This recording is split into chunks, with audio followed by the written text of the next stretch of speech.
Bonjour et bienvenue sur cette nouvelle vidéo.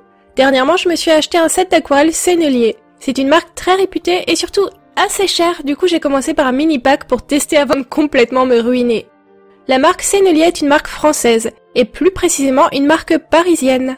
Tout a commencé en 1887 avec Gustave Sennelier, un passionné de chimie et plus particulièrement de la chimie des couleurs. Avant de se lancer dans l'aquarelle, il a commencé par mettre au point des peintures à l'huile. Et sa maison était aussi un lieu de rendez-vous d'artistes très connus comme Cézanne ou encore Picasso. Bref, beaucoup d'histoires derrière cette marque, alors il fallait bien que j'en fasse un jour une vidéo. Comme à chaque fois que je teste un nouveau médium, je commence par réaliser un petit nuancier à l'intérieur de mon sketchbook dédié à tous mes nuanciers, histoire d'avoir un catalogue de toutes mes couleurs. Je peux tout de suite vous dire que les godets de ce mini-pack sont très pigmentés et saturés.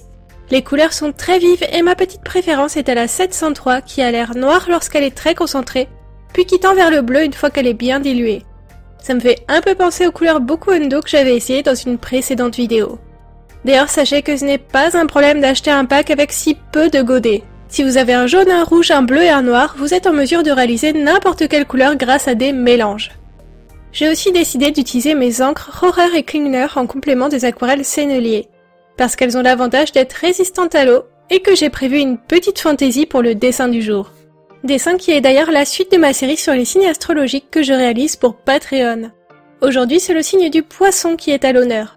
La couleur du signe poisson est le bleu, son végétal est le nénuphar, son élément est l'eau et sa planète est Neptune. En gros, beaucoup de bleu en perspective. La mythologie associée à ce signe est aussi très intéressante, car il y a des mythes associés par les Babyloniens, les Égyptiens, les Grecs et les Romains. Parce qu'il faut bien choisir, je vais vous raconter mon mythe préféré, celui d'origine égyptienne. L'histoire se passe au niveau du Nil où se réfugient les âmes des morts. Un défunt y est représenté en train de pêcher. Au bout de sa ligne, on retrouve deux poissons, l'un symbolisant les âmes d'hier et l'autre les âmes de demain, évoquant ainsi le sentier à travers lequel le défunt cheminera pour l'éternité. Petite piqûre de rappel, mon livre de coloriage est en ce moment disponible en précommande sur Ulule. On est en train d'avancer vers les 500%. Une fois qu'ils seront atteints, tous les acheteurs recevront en cadeau une carte postale à colorier. D'ailleurs, saviez-vous que toutes les personnes ayant acheté mon livre de coloriage sur Ulule et qui décideront de s'abonner également à mon Patreon durant le mois de mars ou d'avril, aux échelons Minou, Chat ou Matou, recevront en cadeau une dédicace en couleur de minuit réalisée par mes petites mimines à l'intérieur de leur livre de coloriage. Alors n'hésitez pas à aller visiter mon Patreon, je vous ai mis le lien en description de cette vidéo. Et pour ceux qui s'abonneront en mars sur Patreon, vous pourrez donc recevoir un print de la peinture du jour, la planche de coloriage associée et un sticker inédit. Pour en revenir un peu à mon illustration, le petit twist ambitieux de l'illustration du jour, c'est ma représentation de Neptune, le cercle bleu qui entoure le visage de mon personnage. J'ai décidé de faire comme si ce cercle était en réalité de l'eau et que mon personnage flottait à la surface. Par contre, les autres parties du dessin, elles ne seront pas dans l'eau. Bref, c'est une petite fantaisie complètement irréaliste, mais je me suis dit que c'était une idée originale pour représenter l'élément de l'eau et le signe du poisson. D'ailleurs, j'ai aussi pris des libertés sur l'inspiration d'estampes japonaises que je dessine normalement sur tous les signes de cette série. Aujourd'hui, j'ai décidé de m'inspirer davantage d'un motif japonais que d'une estampe. Les petits motifs d'écailles que vous voyez sur certains éléments du kimono sont en fait des motifs japonais censés symboliser les vagues. D'ailleurs, toute mon illustration est inspirée par le Japon. Le motif du kimono, le kimono en lui-même et les carpe-koi qui accompagnent mon personnage dans la sphère aquatique. À ce stade de l'illustration, je peux déjà vous dire que mes nouvelles aquarelles sont très bien. Elles sont très saturées et se dégradent bien. J'aime beaucoup leur rendu et je ne leur trouve pas de défauts particuliers. Après, j'ai aussi l'habitude d'utiliser de l'aquarelle de haute qualité et je ne trouve pas qu'il y a une franche différence entre ces aquarelles et celles que j'avais déjà. Mais peut-être que je pourrais m'amuser à comparer les aquarelles Sennelier à des aquarelles scolaires ou entrée de gamme dans une prochaine vidéo. Dites-moi en commentaire si ça pourrait vous intéresser. Bon, on en est au moment où j'ai besoin de mes encres résistantes à l'eau. L'aquarelle se réactive quand on y ajoute de l'eau, alors c'est un peu plus compliqué de réaliser des scènes aquatiques avec. Voilà mon plan. Colorier toutes les zones devant être sous l'eau ou en contact avec l'eau avec des encres indélébiles. Et revenir recouvrir le tout avec de l'aquarelle bleue pour imiter le rendu aquatique. Ça me permettra d'avoir un contraste de couleurs entre les parties immergées et émergées de mon personnage. Je suis certaine que j'aurais pu tout réaliser à l'aquarelle, mais je suis aussi certaine que ça aurait été plus long et plus compliqué. Il ne faut pas hésiter à prendre les chemins les plus faciles et à multiplier les différents médiums pour arriver au rendu souhaité. Personne n'a dit qu'on ne devait se limiter qu'à un seul médium par dessin. Comme j'ai un peu de temps de peinture devant moi, autant vous raconter une autre origine mythologique du signe du poisson. Cette fois, on va s'intéresser aux mythes grecs. On raconte qu'un jour, Aphrodite et Eros se firent poursuivre par Typhon, le titan des vents forts et des tempêtes envoyé à leur poursuite pour détruire tous les dieux. Pour le semer, ils tentèrent de se jeter à l'eau.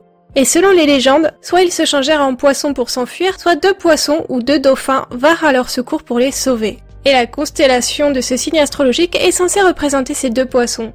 Les mythes babyloniens et romains sont quant à eux un peu plus symboliques, et évoquent la fin d'un cycle, le début d'un nouveau ou un phénomène astronomique. Mais dans tous les cas, tous ces mythes font référence à ces 2 poissons. Niveau personnalité, une personne née sous le signe du poisson est censée avoir des prédispositions aux activités artistiques et notamment à la musique. Sentimental, idéaliste et naïf, il peut facilement se faire influencer.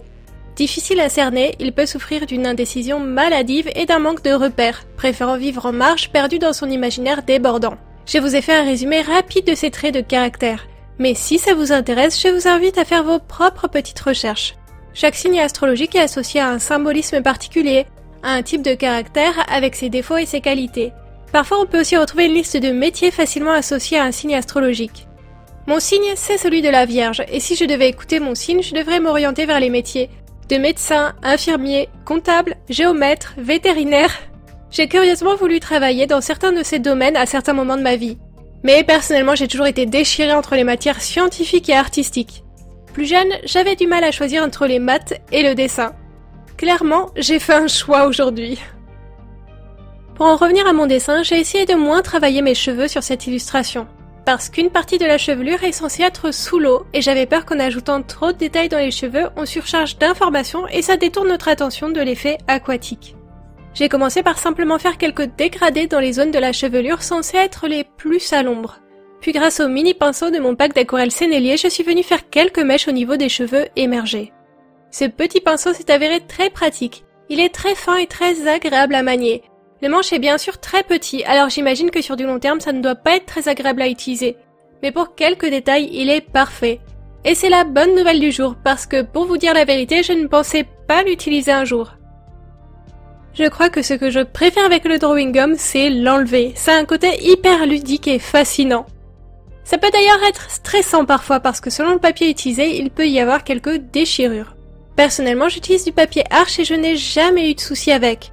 C'est un des papiers aquarelles les plus chers, mais c'est clairement l'un des meilleurs, voire le meilleur tout court. En tout cas, je n'en ai jamais trouvé des mieux. Ça peut paraître secondaire d'investir dans du bon papier, mais au final, ça a tout autant d'importance que d'investir dans de la peinture. Les supports et les médiums vont de pair. Si l'un est bon et l'autre mauvais, il est difficile de faire des miracles. Après, je vous rassure, il y a aussi des solutions plus économiques que le papier Arches. D'ailleurs, je me demande si je ne devrais pas faire une vidéo comparative de papier d'aquarelle, un de ces 4. J'en ai testé pas mal et j'ai beaucoup de choses à dire sur le sujet, ça serait clairement l'occasion. En plus, j'ai l'impression qu'on retrouve plus facilement des conseils sur la peinture qu'il faut acheter plutôt que sur le papier qu'il faut utiliser. Allez, l'instant ASMR du retirage du drawing gum, c'est parti!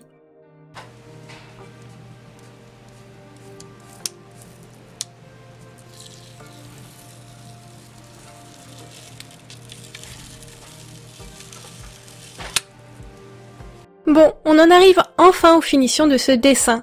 Il est temps de colorier les derniers petits éléments et de venir mettre les petites touches de blanc et d'ancrage. Mais j'ai eu une autre idée un peu originale pendant la réalisation de cette peinture. Je pense que c'est ma vidéo de plastique fou qui m'a inspirée. J'ai très envie d'intégrer un peu de résine UV à ce dessin. J'ai dans l'idée de réaliser des petites gouttelettes d'eau sur les nénuphars, histoire d'accentuer encore plus l'élément de l'eau. J'aurais bien sûr pu les dessiner, mais je ne pense pas que j'aurais réussi à avoir un rendu aussi réaliste. En plus, c'est une solution hyper rapide. Quelques secondes pour mettre les gouttelettes et 3 minutes de lampe UV pour figer le résultat. Le système D en dessin, c'est un très bon réflexe. N'hésitez pas à détourner tous les médiums et toutes les techniques de bricolage si ça peut servir votre rendu final. Par exemple, j'aurais pu découper et coller des papiers décoratifs à motifs aux endroits décorés de mon kimono. Ça aussi, ça aurait pu être une chouette idée. Dans une ancienne vidéo, j'ai promis de vous montrer plus souvent mes essais de couleurs. Alors voici la comparaison entre mon résultat final et le brouillon de couleurs que j'avais fait sur Procreate. Qu'est-ce que vous pensez de cette illustration? Je crois que c'est ma nouvelle préférée de cette série. J'ai vraiment hâte de lire vos commentaires. Si vous pouviez tous m'en écrire un, ça serait parfait. En attendant, je vous dis à bientôt et n'oubliez pas de visiter mon site Patreon et ma campagne Ulule pour mon livre de coloriage.